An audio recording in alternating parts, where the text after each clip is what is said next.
snorkel on this BT-50 is a genuine Mazda accessory, and obviously it gives me more scope for crossing deeper sections of water as it provides a constant flow of clean air into the engine. And because it's a genuine accessory, it's shaped specifically to the curves of the BT-50, so it doesn't restrict the driver's vision. Righto, boys. Head on over.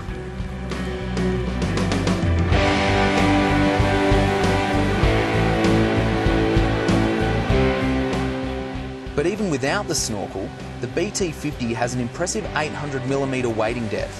With that kind of clearance and plenty of torque from this superb engine, getting up streams like this is a breeze.